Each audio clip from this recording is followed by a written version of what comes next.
This meeting is being recorded.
Good evening, everybody. Good evening, everybody.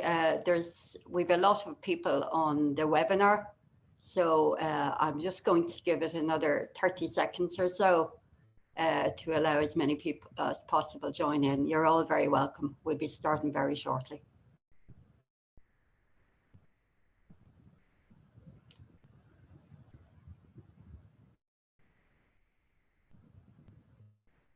Okay, I think we're good to go. We've about 300 people signed up for this, so there's obviously a lot of interest, and thanks to the Dublin Rape Crisis Centre for organising this very important webinar. The keynote speaker is Circuit Court Judge John O'Connor, whose address is going to focus on judicial discretion and the justice and welfare dichotomy, and focusing on the sentencing of child and adolescent sex offences in the Irish youth justice system. And before I start introducing Judge O'Connor, I just want to point out that the Rape Crisis Centre helpline is open.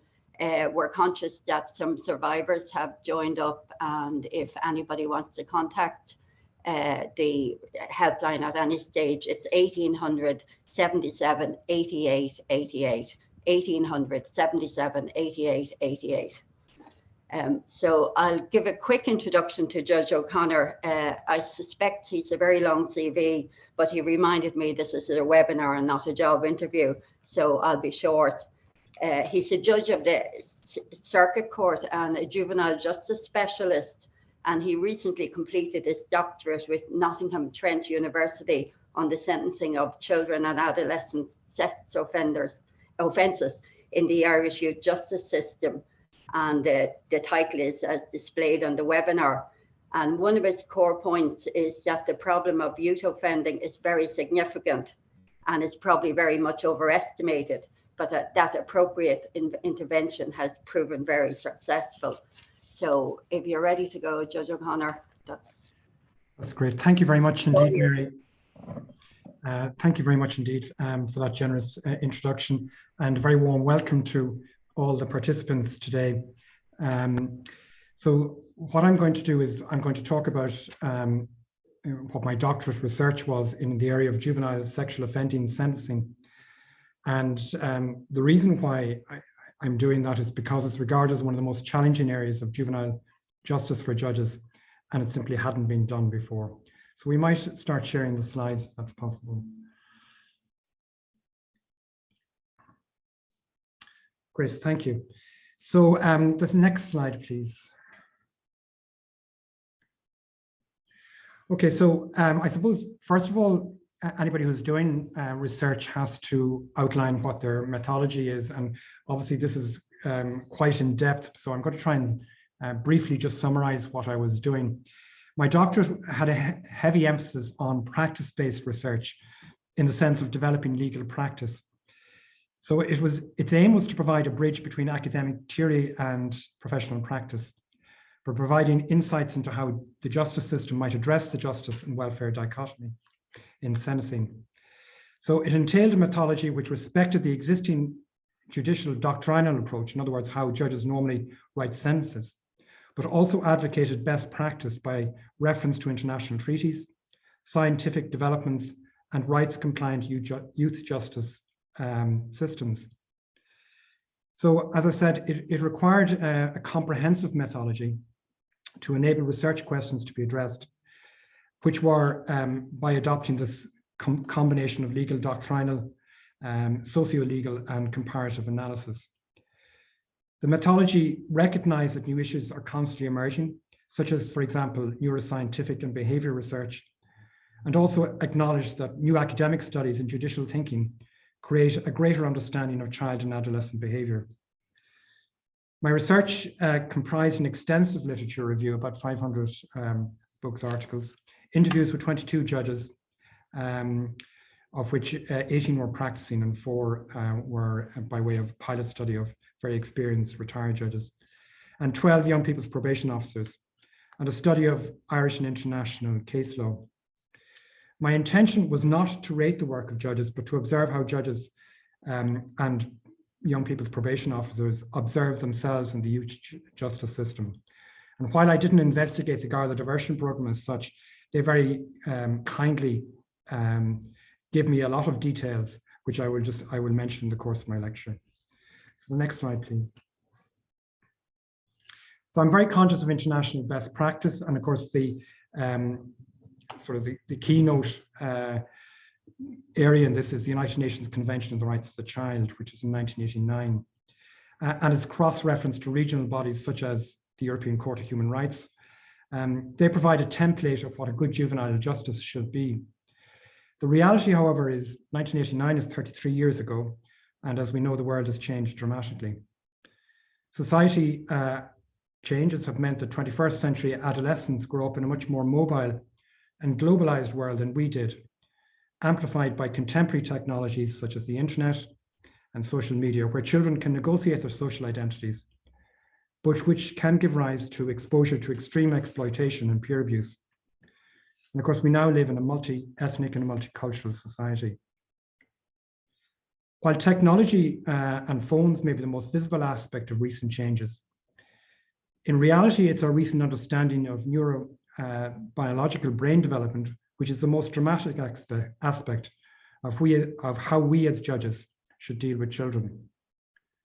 Effectively, changes to the brain can now be accurately detected from MRI, which was unknown 20 years ago. It is shown that the prefrontal cortex is developing dramatically in teenagers and young adults. The implications for assessing risk behavior, autonomy, and the effects of intimacy with peers is profound.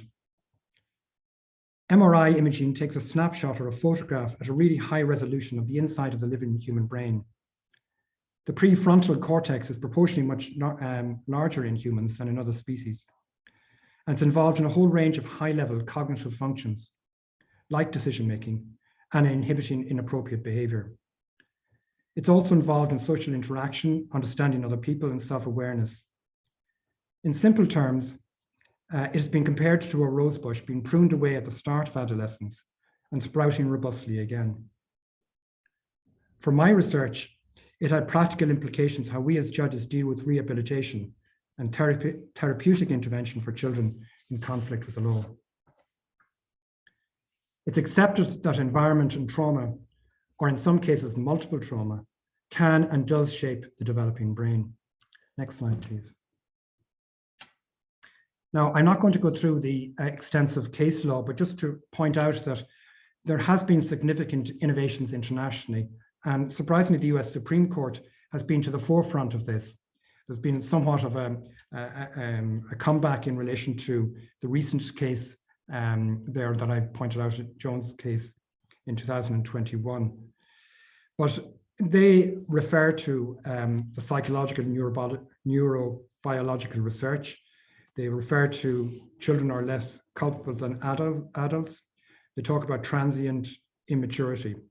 The more recent case states that judges need to be aware of this topic, And bear in mind that it's regarded as a very conservative Supreme Court, but they have a discretion in regards to that. And nearer to home, across the border, the English courts wouldn't be regarded internationally as beacons of child awareness compared to, say, some other countries like Scandinavia or New Zealand. And yet, the Lord Chief Justice there in one case, in R.V. Clark, he has brought to the fore not just children under the age of 18, but young adults between the age of 18 and 25. And what he has said in that case, and it's worth just quoting a little bit from it, he says, reaching the age of 18 has many legal consequences, but it does not present a cliff edge for the purpose of sentencing. So much long has been clear. Full maturity and all the attributes of adulthood are not magically conferred on young people on their 18th birthdays. Experience of life reflected in scientific research is that young people continue to mature, albeit at different rates, for some time beyond their 18th birthdays. The youth and maturity of an offender will be factors that inform any sentencing decision. Now, we don't have time to go through some of those cases, but some of them are actually really dramatic cases. You know, there's one case there refers to a defendant convicted of a campaign of rape against teenage children. Another case, Quarterly, involved a gang murder, inhumane, savage attack. And what the Lord Chief Justice in England was referring to, he was acknowledging, of course, that these are very, very serious cases and they have to be dealt with. But he drew a specific attention to the young person's background of falling out of mainstream education and into gang-based behavior. I suppose that is important. This gang-based behavior, which is often regarded as an aggravating factor in adulthood, it's part of that, you know, issue where children, adolescents, and even young people come together and they find commonality in regards to that, which is different than in adults. Next slide, please.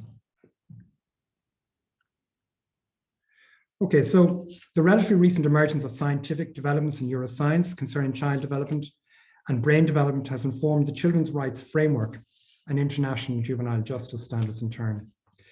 And this has led to sort of a new interest in the concept of what's called evolving capacity. And that's envisaged by Article 5 of the United Nations Convention on the Rights of the Child. And I'm going to refer to that going forward because it's a bit of a mouthful as CRC. So the net effect is that internationally, the concept of best interests is now being interpreted in terms of prevailing standards and understanding of developments of children and young people. So that's a radical change from how we dealt with it in the 19th and even in the 20th century. So in short, this is about balancing rights and best interests of a child within that broader context of child-friendly justice, which in turn stresses the importance of treating children differently to adults. In addition, they emphasize accountability and that sentencing should take account of the vulnerability and immaturity of children who encounter the criminal justice system. Specifically, General Comment 24 of CRC, the United Nations Convention has a committee of experts, of 18 experts, and they come out with various comments. The more recent one of Comment 24 has stated emphatically that the minimum age of criminal responsibility should not be less than 14. In Ireland, we have a minimum responsibility of 10 for serious crime and 12 for other crimes, but it's somewhat illogical when one considers that the laws deem children incapable of consenting to sexual activity until the age of 17 or even 18 in some cases, and prohibits drinking of alcohol until 18 years. I accept there are exceptions to this. We've been criticised by the United Nations repeatedly, and I suppose Ireland's answer to that is, well, we haven't prosecuted children under 10 or 11, and that it's rare that we do it for children under 14, although there have been some very serious cases in that regard. Next slide, please. So I suppose in regards to this, it's important to point out that, as I say, we have been criticised internationally for our low age of criminal responsibility. And some of the issues in this regard is that children below the age of 14 are less likely to be familiar with trial-related material. They tend to concentrate more on issues like family or school, but not certainly the whole issues of criminal responsibility. 15-year-olds and under are more likely to be impaired with their ability to understand criminal proceedings. Now, at the best of times, most people would find it hard to understand criminal proceedings, but the whole concept of a trial under 15 would find that hard. 16 to 17-year-old adults might well understand, depending on their, I suppose, maturity, but they don't have the life experiences to enhance their capacity in that regard. And I suppose one of the things that I have found that how we deal with the courts and all that has a huge impact on how children interact with the court system. For example, one of the things I came across as breaches of the in-camera rule, in other words, cases being held in private, that can have a huge impact on how children, and indeed victims where they are children, how they react to the criminal proceedings. Next slide, please. So I think the next slide, yeah. So while many children can be behind or ahead in their developmentally, physically, cognitively, emotionally, or medically, most children in the criminal justice system also suffer from intellectual and emotional problems, which in turn feeds into the children's capacity to participate. The Committee of the Rights of the Child has noticed that it's not possible for a child to be effectively heard in an intimidating environment. And you know, what I want to say in that regard is that the whole effect in Ireland is that, you know, the CRC, as I call it, the United Nations Convention on the Rights of the Child, its emphasis on best interests. One of our problems is that what we call dualism, in other words, our constitutional obligation of the Oireachtas in changing domestic law. So while we have signed up to the United Nations Convention on the Rights of the Child, you can't invoke that in a domestic court because it's the Oireachtas that passes law in Ireland. However, our Children's Act in 2001 is meant to comply with that, and it does largely. But the reality is that as time is moving forward, as I talked this 33-year gap since CRC was introduced, best interests are now part of international law. They're now regarded as the primary consideration. As Baroness Hale observed in a European Court of Human Rights case, that best interest is the primary consideration, and I give the case law there. And therefore, it's around balancing the rights of and best interests of a child. And it has to be interpreted in developmentally trajectory of children in that regard. Next slide, please.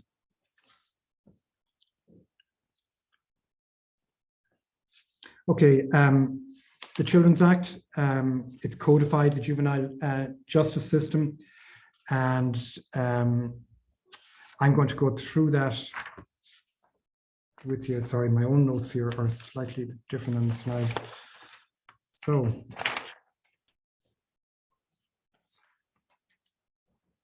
okay. The vision of the Children's Act was very much in compliance with the United Nations Convention on the Rights of the Child. It was very much influenced by the New Zealand approach, which is regarded as the template of justice, youth justice around the world. One of the great things about the Children's Act, it provided a statutory basis for a diversion program. And part of CRC is that diversion should be used before court. It led to probation-led family conferencing, which I'll talk about in a minute. And of course, the Children's Court, which is set up specifically to deal with children. The District Court, when it deals with children under the age of 18, is called the Children's Court, but it has much more extensive powers than the District Court. The principles of the Act are based towards rehabilitation rather than just punishment. Section 96 is very much to the core, and it says that any penalty imposed on a child for an offence should cause as little interference as possible with the child's legitimate activities and pursuits, and should take the form most likely to maintain and promote the development of the child, and should take the least restrictive form that is appropriate in the circumstances. A period of detention should be imposed only as a measure of last resort. So Section 96, combined with the principles such as detention as a last resort, that's in Section 143. We also have Section 99, which deals with probation and welfare reports, which are largely compulsory. Certainly when you have detention or community sanction, you must have a probation and welfare report. And that whole welfare and ethos is right through the Children's Act, but particularly in the Children's Court. Part 8 of the Act authorizes the judge to recognise or to request, the attendance of a representative of the Child and Family Agency, the TUSLA, to attend the court. It allows, for example, the Children's Court judge to dismiss a case on its merits for a child under 14 years of age. And of course, it provides that no case can be taken against a child under 14 without the Director of Public Prosecutions directly authorizing that. Very significant in all of that is Section 77 of the Children's Act, which provides for a family welfare conference. So that is where a child has significant welfare issues. The judge can adjourn the case to allow for if care and protection orders are needed. It represents really largely the interface between welfare and justice. My experience, however, is that it's rarely used in practice. There was one case I did myself where it was used. It's a child who was in special care under the inherent jurisdiction of the High Court.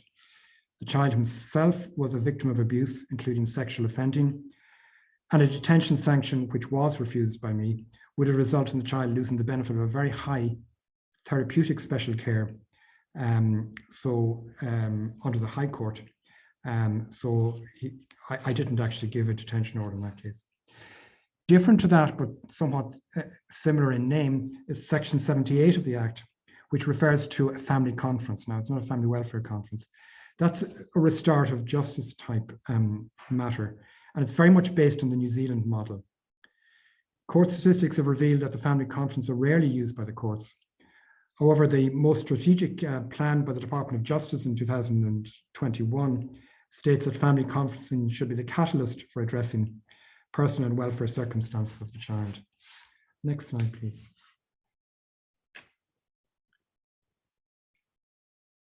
Now, the Garda diversion program, I don't really tend to go into this, but I think in deference to the Gardaí, they were incredibly generous with furnishing me information as far as they could and within the confines of privacy and all of those matters. But it's important to represent that every case involving a child under 18, doesn't matter what the type of case, no matter how serious the case, must at least be considered for diversion first.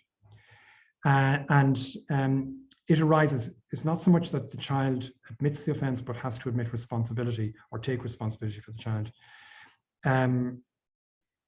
So what happens is if a child is accepting the diversion program, that's a prohibition of prosecution. The negatives is that there can be some delay, although it tends to be a bit quicker than the courts. And I suppose internationally, diversion generally has been criticised of giving rise to what's called net widening. In other words, cases that might not have reached the courts are going through the criminal justice system, albeit in the diversion program, because simply that they can do that. A typical example of that might be consensual sexting by children under 18 years of age. Next slide, please. Now, this is not my work, so I'm just briefly going to refer to it. The Gardaí were very kindly give me an anonymized case study of 8 children in 6 case studies. But what was clear from that, these were children under 15 years, quite serious crimes. Some of the children themselves had significant diagnosis, such as autism spectrum disorder. But they themselves, some of these children, and this will come through in some of the other work I've done, they themselves were subject to sexually harmful behavior. Some of the cases were kept in the diversion program, some of them were not. There was a large range of offences which ranged from possession of child pornography to rape. So there were serious cases in that regard. Next slide, please. So as I said, there is a new justice plan, and I think it's important to highlight this. This is what the next 5-year plan is saying that family conferencing could be the catalyst for addressing the personal welfare and circumstances of the child. And I think that is important going forward. Next slide, please.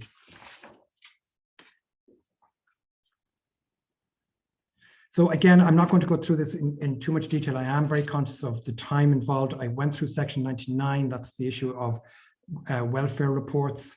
They are mandatory. A lack of cooperation with the child or a meaningless report, that causes difficulty for judges in that regard.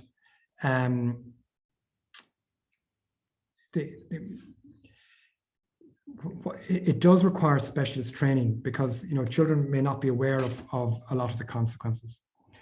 In my research, as good as the probation reports were, they were not always sufficient in sexual abuse cases.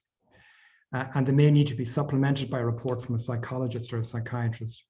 That causes its own issues because you have to be careful in a rights-based law that you don't have, we say, previous convictions coming into the court that might somehow affect the child's rights. And that whole presumption of innocence. So that is important.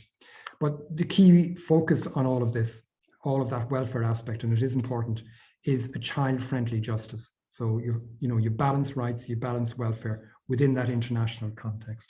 Next slide, please. Okay, so the gravity of the offences, it's huge. That's all I can say. Pulse records in 2020 said 20% of all sexual abuse cases were children under the age of 18. Professor Simon Hackett, who has done extensive research in the UK and Ireland, says the figure is about 25 to 33%. If you were to take into account cases that would never come to bodies, I'm talking about, we'll say, the Child and Family Agency or other such bodies, it could be up to a half.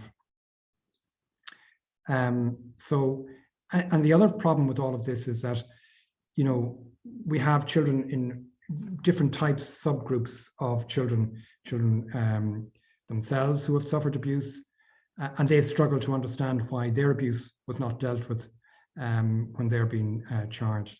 There's domestic violence, there's parental rejection, and of course, there's a lot of issues in relation to other vulnerabilities in education. One of the big things in all of this is that teenagers who do not necessarily grow up to be adult pedophiles, and in fact, if they have the special treatment and education, the recidivism rate is generally very different. It's very little difference to non-offenders. So that is really a key issue there. It's very time-consuming work. It's very draining. And as I will point out, it does require, in my view, specialism. Next, please. So I won't go through this literature. I mean, the big person there is Simon Hackett. Then, of course, Tom O'Malley, as most people will know in Ireland. Nessa Lynch, who is in New Zealand. She came from Cork and did her initial degrees in University College Cork. Has done an awful lot in this area, but we'll just skip through that for the moment. Next slide, please. So the dilemma facing judges, what's inappropriate for children in a digital communication age, which didn't exist when we were children, and what's harmly and sexually abusive. How do we balance all of this? Next slide, please.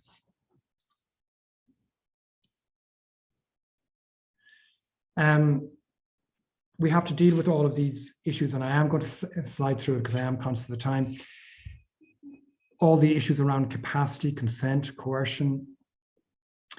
What I will point out is that, in my view, exclusion from diversion should not mean exclusion from appropriate therapeutic intervention. So what happens is there are some children who will not be suitable for diversion because, for example, they just don't have the capacity to deal with it. They may themselves have severe mental health issues. They may have intellectual issues.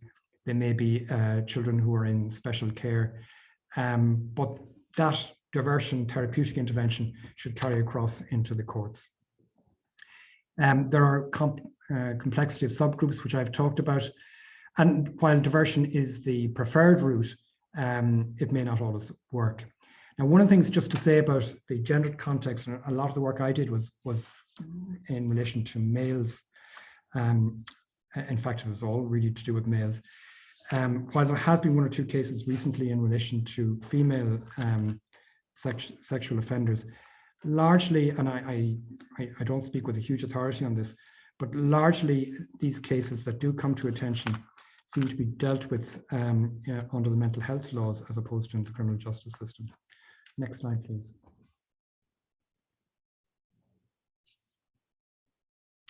Okay, some of the statistics in relation to it, in relation to the judges, I think some of the figures there is that only 1/5 of the judges believe the existing adversarial system was adequate. 27% of judges preferred an inquisitorial system such as exists in the continent.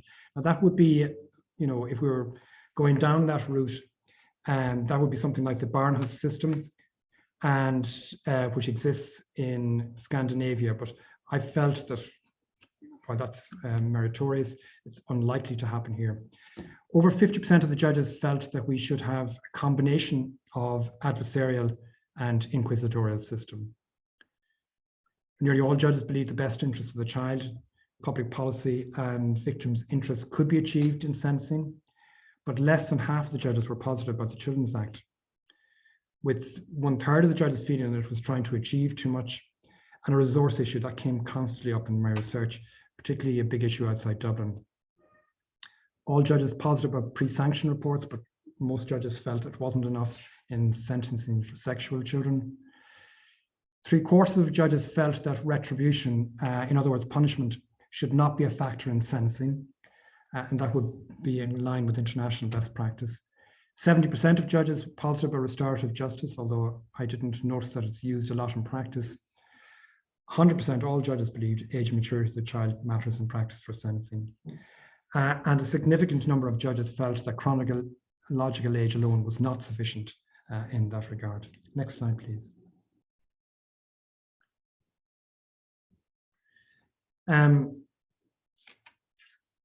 One third of the judges felt the present system was adequate, 1/3 felt it wasn't, and 1/3 were unsure. All judges felt personal issues such as mental health and severe learning disabilities should be taken into account. 90% of judges felt that children who committed sexual offences could be rehabilitated. Nearly 60% of judges felt sexual offending was transient. Nearly all judges welcomed guidance, but only 1/4 of the judges felt it should be mandatory. Nearly all judges felt that the press influenced debate on sexual offending, and most judges felt that their oath of office felt that it wouldn't influence them in sentencing, though a significant minority, just over 25% felt it could be an issue. Nearly all judges favoured specialisation, and that was a significant finding in all of that. So next slide, please.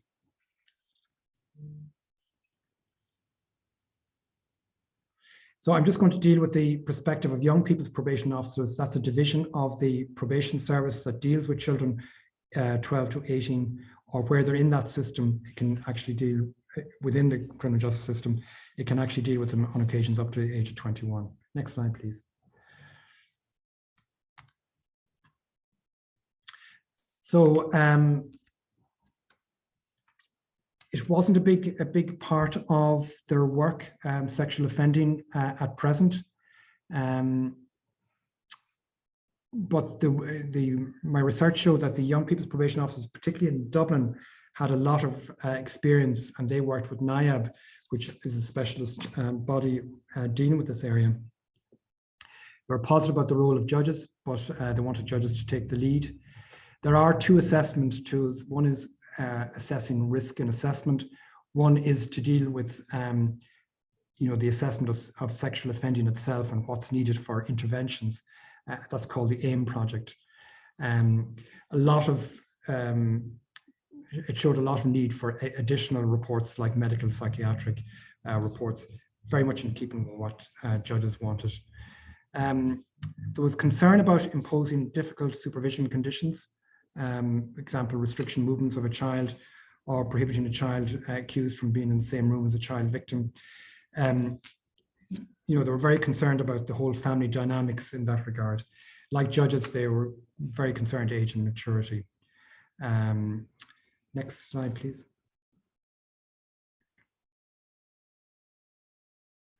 So there's a lot of quotes in this. I don't have time to go through all of them, but huge issues about developmentally ages. Most young people's probation officers felt that children who sexually offend were 3 or 4 years behind developmentally. They also felt that as a society, we need to be more open looking at sexually harmful behavior of young people. They recognized the whole issue of brain development, and they recognize that children do change. Next slide, please.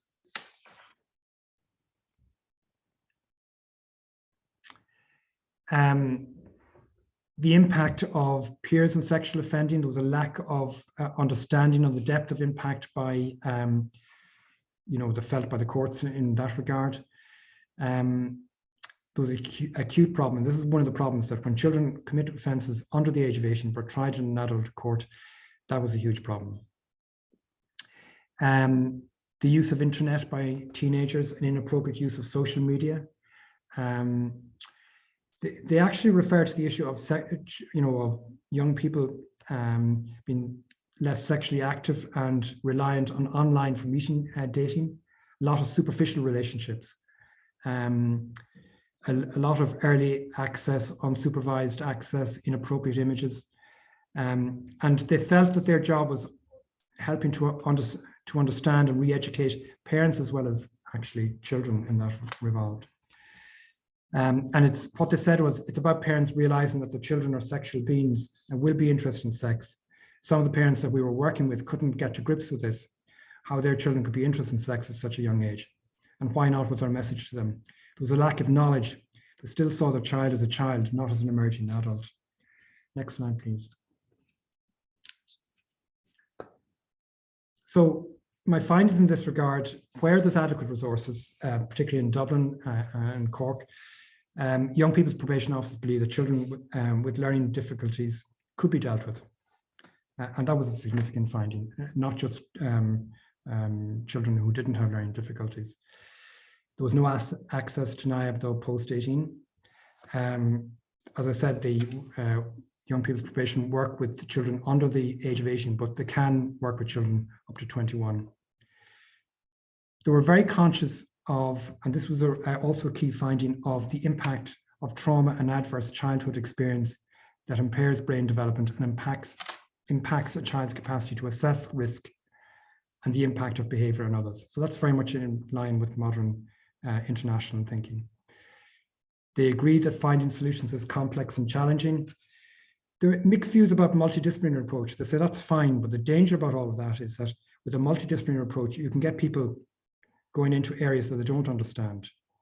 For example, the Garda going into the probation officer's area, or social worker's area, the social worker going into the judge's area. So it did require quite a bit of specialism and training. Next, please. Now, victims and public opinion, huge issue this. The victim impact statements, they were very keen on this, that it can be very challenging for children who who are victims, given that, and we need to be a bit more conscious about how that is presented. Also, the fact, the whole issue about families around it, that sometimes we can go over the top in regard to this. There was a disconnect between, the behavior of trauma and of the family in that regard. They referred to Nyap an awful lot, to TUSLA, the diversion program, and the courts, that children can end up in all of these, but under different systems. So a child who can be transferred, can be dealt with in the diversion program. For the same offence, a child could be dealt with in TUSLA, or for the same offence, a child could be dealt with in the courts. So that was an issue in that regard. Next slide, please.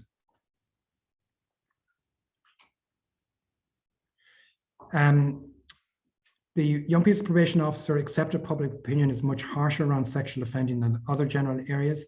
They did see some educational benefit in this regard, but they they were concerned about the perceived media pressure on victims to give impact statements and about revealing too much of their own information. They were unanimous about sentencing being a matter for the judge, and they were very concerned about breaches of in-camera rule. That was a real, a major issue in that regard. Next slide, please. Young People's Probation Officers very keen on restorative justice.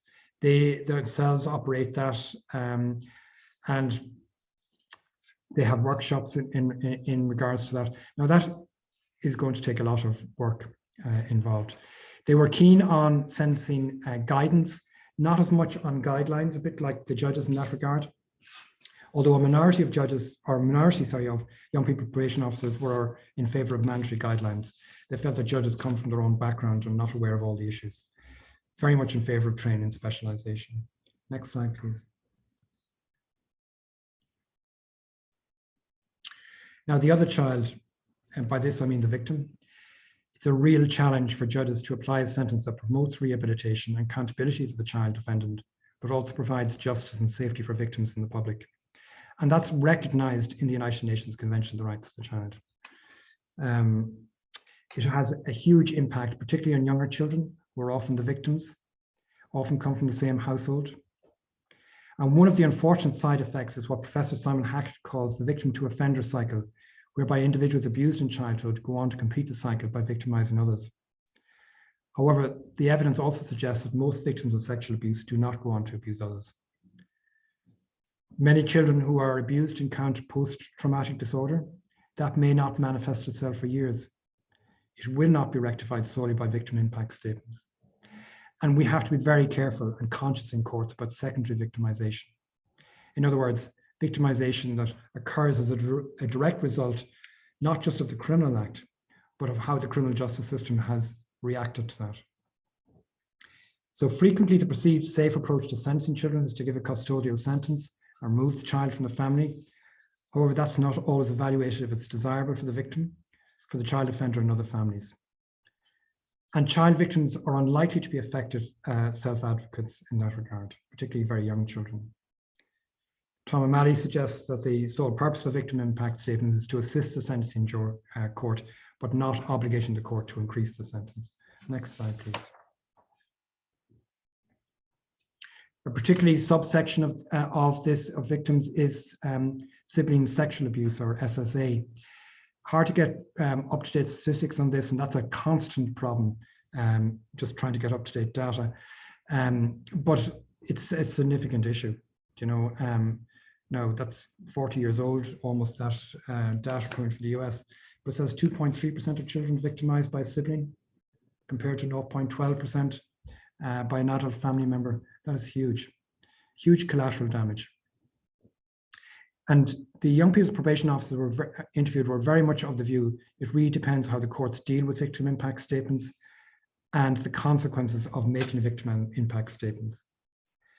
One of the problems here is that many child offenders themselves are victims, and that may only become apparent when the child themselves is actually sexually abused.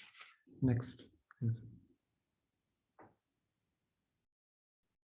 New Zealand approach. I don't have time to go into this, but they have a very different approach. They're talking about reintegration, primarily achieved through the family conference in the youth court, a bit like our Section 78. Section 282, a complete and unconditional discharge for lower end sexual offending. 283, even for very high offending, it's recorded, but there's no other consequence for it. Huge involvement with therapeutic process. And even in the very extreme cases where they're transferred from the youth court to the New Zealand District Court, it's rare, but the emphasis is on rehabilitation and not detention. Next, please.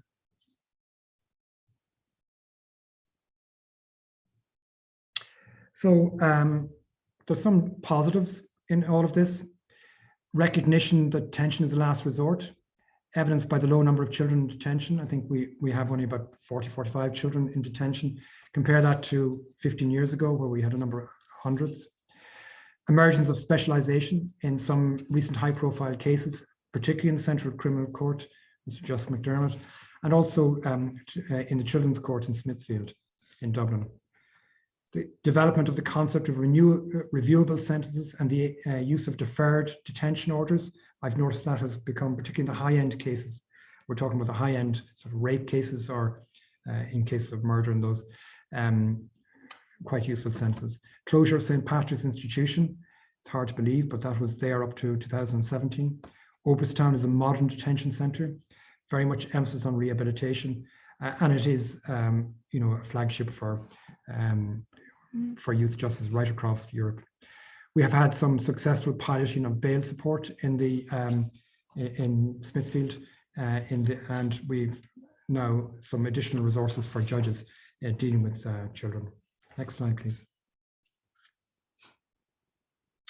So my key findings in my research: lack of court data, very poor data in that regard. And it's very hard to actually work unless you have that data.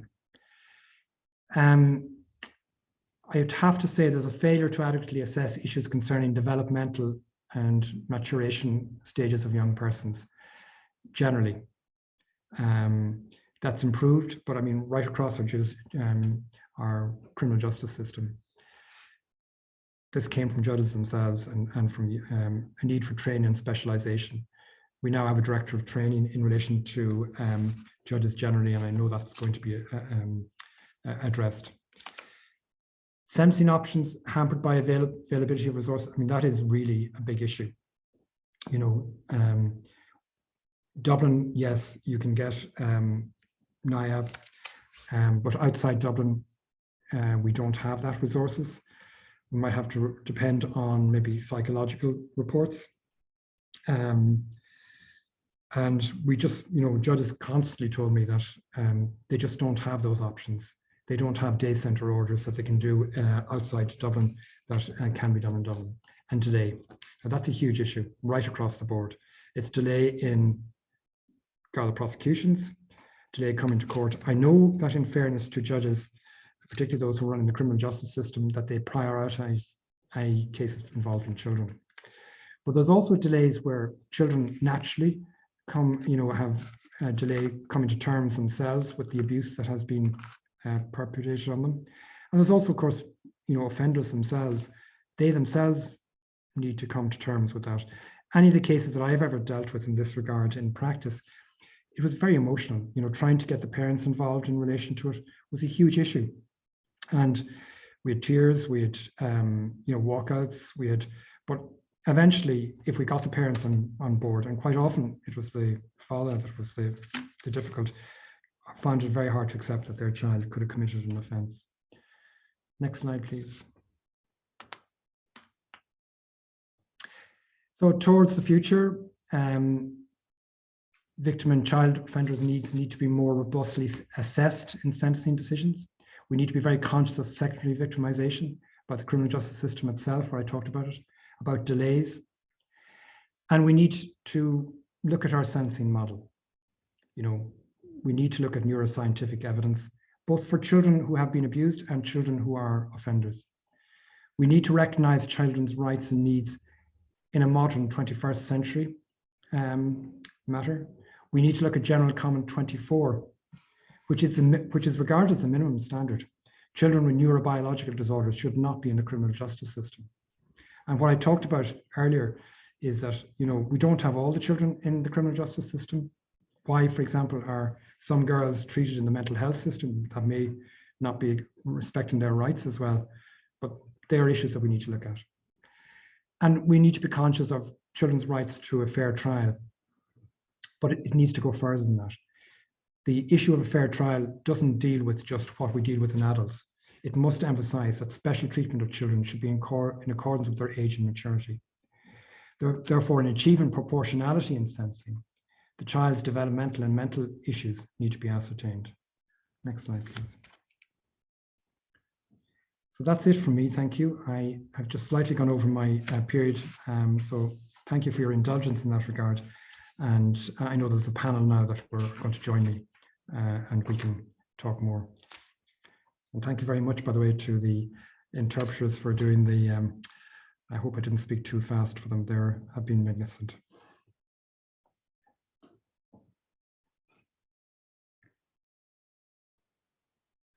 So I hand you back to Mary to start with. Thanks very much, Judge. That was really informative and fascinating, and it's really invaluable research, the first of its kind. And I think we can all benefit from an insider's guide to the system.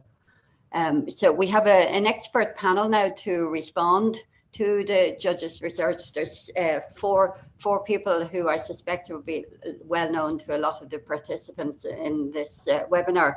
And the first is Nolene Blackwell. She's a human rights lawyer and she's the CEO of the Dublin Rape Crisis Centre. And she currently chairs the Independent Patient Safety Council and the Child Care Law Reporting Project. And she's going to focus on the importance of the judge's research in an area where there is so little research, and essentially argue that the current system is not working and what are we going to do about it. Our second panelist is Julia Hearn. She's head of legal policy and services with the Children's Rights Alliance, and her focus will be on how to achieve child-friendly justice in the context of improving online safety and education in our increasingly digitalized world. Our third panelist is Sercia Brady. She was appointed just this month as Executive Director of the Irish Penal Reform Trust. She's a long-time human rights activist working with organisations including the Children's Rights Alliance and Free Legal Advice Centres, something in common with Nolene there anyway. And her focus will be on prison as a last resort for child offenders and the support necessary to discourage reoffending. And our final panelist is Brendan Sheehy, who is Assistant Principal in the Youth Justice Strategy section of the Department of Justice. He's been working on youth justice policy, and he's previously worked on equality issues in the department, and is closely involved in the development of the department's youth justice strategy. So we'll begin with Nolene. I think each panelist is going to talk for about 5-7 minutes, and then we'll take some questions and answers. And just before we start that, there were some questions about whether the judges' slides and paper would be available. The slides won't be available because of copyright issues, but the paper and a recording of the webinar will be available on the Dublin Rape Crisis Centre YouTube, and also links will be provided to certain information and to a paper in the judge's paper in the Irish Judicial Studies Journal, which will be published shortly. So, and there'll be other links provided. So lots of information for people to digest, and it's extremely important information. So we'll start with Nolene. Thanks very much, Mary. And I think that that information will be going out to people. Can you hear me? Can you hear me? Yes. Yeah. Okay, great. Sorry, yes. That information will be going out to people over the next couple of days. So first of all, thank you very much to you, Mary, for chairing this seminar. I think on our own behalf and on behalf of Julie for the Children's Rights Alliance, just to say thank you very much for that. And actually, you were the one who drew attention to Judge O'Connor's research, for me anyway, in a very good article in the Irish Times, as ever, a very good article. Judge O'Connor, this is really important research that you're doing. It gives rise to so many things that I could talk about this for 50 minutes.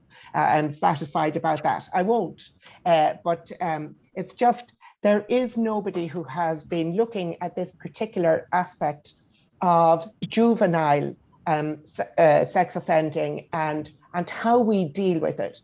You mentioned the statistic yourself there, the CSO statistic, that in 2019, 20% of detected offenders, which means they got to a stage of being charged or being maybe subjected to a diversion program or whatever, 20% of them were under 18. And I think the same piece of research suggested that over 60% of victims of sexual offences were under 18 as well. So we have a big issue with juvenile sexual offending, an area where we have far too little data, and therefore this is very important as well.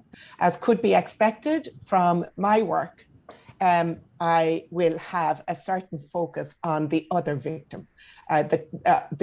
yes, the other victim of the system, which is the child victim.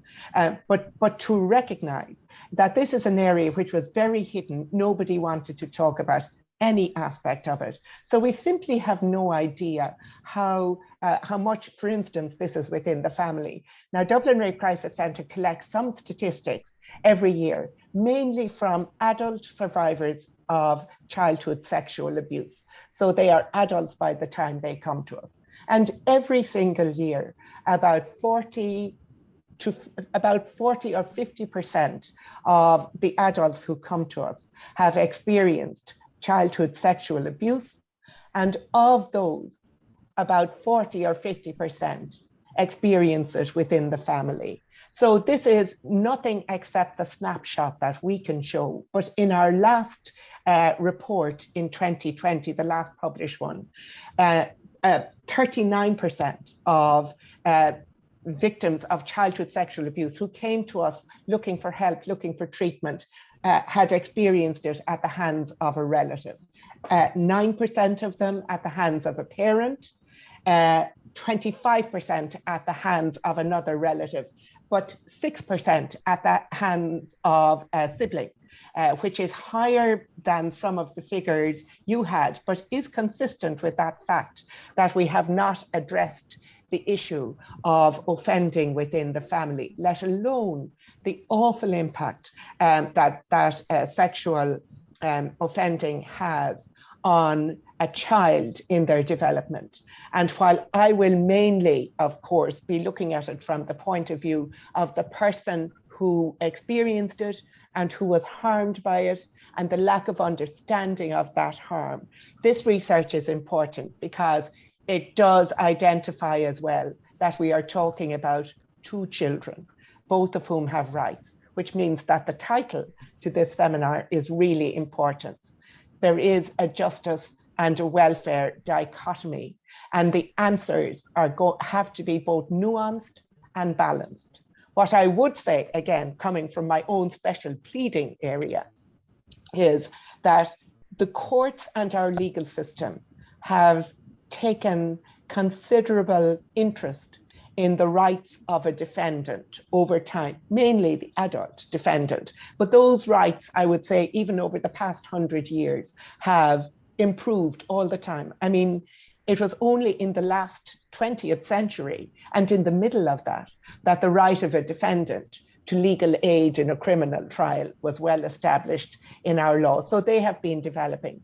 Whereas the rights of the victim and the understanding of the victim's voice in our criminal justice system is still very, very new and very, very limited. I believe it is growing. I believe it will continue to grow because their rights are subject to the right to access to justice, their right to be heard in proceedings of huge interest to themselves, their rights to be protected, to have their health protected, are really only being advanced very slowly, even for adults, and less so for the much weaker voice of the child.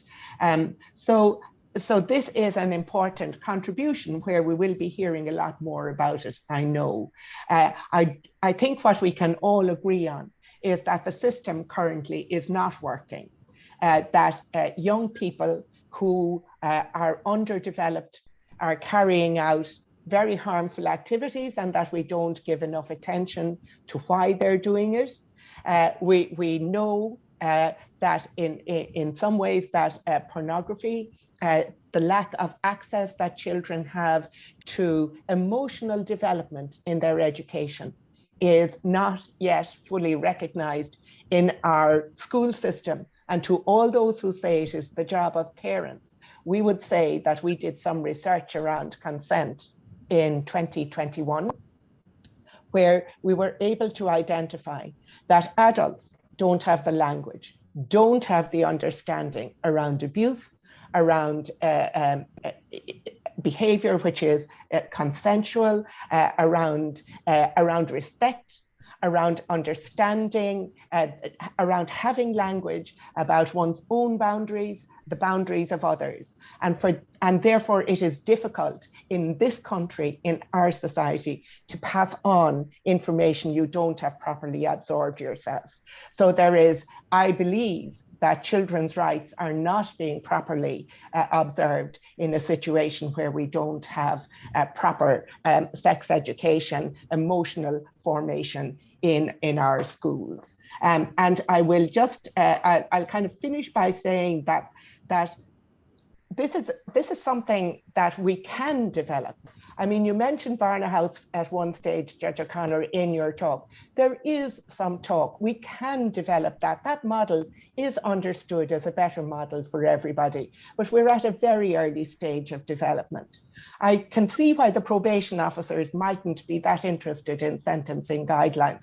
But in the UK, for instance, where they have scripts that allow judges who may not have language themselves, because they've grown up in our system, there may be ways in which judges and other lawyers can be helped to understand the impact of trauma and understand how to make the courts a safer place.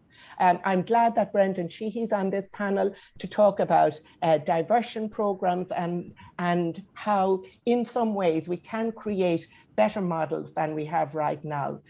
But understanding the rights of children, the child offender, the child offendee, the child victim, these are going to be very important. And I will leave it at that for the moment, Mary. Thank you. Thanks, Noeline. Very concise and very clear as usual. I'm looking for Julie. Is Julie? I am indeed, Mary. Just Julie, can you hear us? Oh, there you are. Hi. Yeah. Hi, Mary. This is Julie Ahern from the Children's Alliance. So off you go, Julie. Thank you, Mary, and thank you, Judge O'Connor, for your really excellent presentation. I think everyone would agree that it's just an incredible wealth of knowledge, and the recommendations are just so clear and so helpful for us all. Two things in particular, I suppose, that really struck me that I'm going to concentrate on. The first is around the need for a justice system to become more child-friendly. And I think you made this point across all the different people that you were speaking to. It came across both in the desk research and the literature, both in the judges' interviews, in the interviews of probation officers, the need for a child-friendly justice system here in Ireland. And I suppose when we look at that in the Children's Rights Alliance, we look at the Council of Europe guidelines on child-friendly justice. And they make very clear recommendations about the need for proceedings to be more child-friendly, but also the need for physical environments to be very child-friendly in order for children to be able to access justice, to be able to get what they need out of the justice system. But I suppose what really struck me from your research is the need for a specialised system of both judges and lawyers. And I know you focused mainly on the need for specialised judges, but I think we in the Children's Rights Alliance, and it's also recommended in the Council of Europe guidelines, would see a need for also a specialised system of trained lawyers. And the Council of Europe recommendations, they go further than this, and they actually recommend that all professionals working within the justice system are specially trained. So this would include Gardaí, it would include experts, it would include people working as staff within the system itself, so be people on reception and other areas, would all be trained in how to communicate with children and young people, how to use child-friendly language, but also really importantly, and I think this came across in your research, Judge, the need to develop a knowledge of child psychology and how that can impact children and young people. And I think we need to consider in the Irish system how we can move towards that system of specialisation, whereby only appropriately trained lawyers and judges work with children and young people in the courts. And this would not just be in the juvenile justice area, but also wider than that across the court system, where we only have specially trained judges and lawyers working with children and young people. And this is one of the key components of a child-friendly justice system that I think we in Ireland need to look at how we can do that. And I think, Judge, your research can be a really important step for us to start moving in that direction, because it clearly shows the need for it in these types of cases, but also I think beyond that. So I think this is something that we really need to consider in the context of your research and moving forward, how we can look to push that and implement that further. The second aspect of your research that really struck me was the impact of the changing nature of the online world on sexual offences. And I know, Noeline, referred to that there as well a minute ago, but I think really interesting question you had in your slide, and it was, what is inappropriate in a digital communication age versus what is harmful and sexually abusive? And I think this highlights the challenges of the online world for the justice system, and particularly for judges when they're engaging in these types of cases. I mean, what's really clear is that often children and young people do not understand the legalities and illegalities of sharing inappropriate images, of inappropriate use of social media. And a lot of this comes down to, and I Nolan touched on it briefly, was the fact that there's no standard curriculum for education around consent, but also there's no standard curriculum for online education. And I think we need to consider this in the context of the Online Safety and Media Regulation Bill that is currently going through the Oireachtas. And that legislation will set up an Online Safety Commissioner. And what we need to see is that this commissioner would have appropriate powers, but particularly in the area of education, that this commissioner would have a role in setting a curriculum to ensure that children and young people are educated appropriately at an early age about the online world, about the risks it poses, but also about the difficulties in terms of sharing intimate images and how to appropriately use social media. And I suppose really there are just two things I could pick out of your presentation, Judge, because there was a lot in it. And I think for us in the Children's Rights Alliance, we're going to take a lot from it, particularly in the context of Ireland's upcoming examination under the UN Convention on the Rights of the Child, where we can, I suppose, put some of this information that you've so clearly laid out back to the Committee on the Rights of the Child in terms of how Ireland is progressing its obligations under the Convention, but also in the broader sense around the reforms that we need to see in the wider justice system. So I'm going to leave it at that because I know we're getting pressed for time. So thank you very much, Judge, and happy to engage in more questions. Thanks very much, Julie. We'll go straight to Sercia Brady from the Irish Penal Reform Trust. Thanks, Mary, and thanks so much for inviting me to speak today. I really want to commend Judge O'Connor on handling such a contentious issue in such a sensitive and fair manner. You know, Nolan pointed out there that we're talking about two children, both of whom have rights. And I think that is at the heart of what you've done with your research. And I suppose from IPRT's point of view, we are an organisation that campaigns for rights in the penal system, and we look for progressive reform of Irish penal policy, and certainly the recommendations that you have put forward, I think, are very progressive. And given my experience and expertise coming from the Children's Rights Alliance before this, I suppose I was delighted to see that a lot of what you said was based on a children's rights approach, so also neatly aligns with the priorities of the Irish Penal Reform Trust in terms of looking at prison as a last resort, looking at, you know, that evolving capacity of the child and what the neuroscience is now saying about young people up to the age of 24, and the fact that they don't always understand risk, that they don't understand consequences, but how do we ensure that we support them not to reoffend, because ultimately that's what we're talking about here. And it is really positive to hear that where treatment is made available, that those young people are less likely or don't go on to reoffend as adults. So I think that's something that we really need to look at. I think as well, again, I could pull out, I could go on for ages on every slide that you had there, because I think they're all relevant, they're all important, but really the idea of proportionality comes through. I think that gravity of context and the nature of the crime, you know, we're not talking about a one size fits all approach here. We're talking about looking at it on a case by case basis. And I think that's what diversion and the youth diversion system does well. You know, they look at what the offence is, they, you know, talk to the young people involved, and they try and put in place the appropriate supports for them. Again, the lack of data though, and I know Nolan touched on this, but we said about, I think we're all sick and blue in the face of saying that we have a lack of data in these areas, but I think we don't understand the full scale of the issue, and how can we really address it if we don't know what the scale of it is.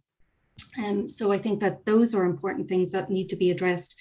Again, I've mentioned that we really welcome the focus on that 18 to 24 cohort, because I know even a few years ago when I was with the Alliance, ourselves and IPRT would have met former Minister for Children and then Minister for Justice, Frances Fitzgerald. And it was an issue she was particularly interested in, because we don't track that data. We don't look at the children who are in the youth justice system and where they end up afterwards. And we really need to look at that as an issue, because we know that the children in Oberstown, you know, they're overrepresentative of children who've been through the care system or who have lost a parent. So again, I think your research really points to the why. We need to dig deeper and find out why this is happening in the first place. You know, I don't want to steal Brenton's thunder, but I do want to mention the Irish Youth Justice Strategy and just some of the welcome commitments that are in there. I suppose from our point of view, you know, there are commitments to actually develop research and undertake research on emerging trends, including on sexual offences. So I think that's really important. And then to monitor those emerging issues and initiate new or updated policies and actions, including on the impact of the use of digital technology on harassment and sexual offences. And again, we're really welcome to see that, you know, there is a focus in the youth diversion strategy on examining the expansion of diversion to that 18 to 24 cohorts. I think that's really important as well. And looking at effective approaches to specific issues, and sexual offences is named under that as well. The other thing you touched on, Judge, was the access to Nyap, the National Interagency Prevention Programme. I suppose, you know, outside of the system, who knows about it, and are the proper resources being put into it? And certainly from the people that you interviewed, I would wonder if that's the case. And it's really interesting to see in recent weeks, the Irish Prison Service talking about further investment in treatment for adult sex offenders. So if we know that treatment can be effective for young people and actually avert them from or divert them from the criminal justice system, then we need to be investing in that and doing everything we can to support those young people. So I suppose those are some of the issues that I would touch on. And, you know, again, I could talk for longer, but I won't, because we are pressed for time, and I think it will be a really interesting panel discussion afterwards, but happy to take any questions. Thank you.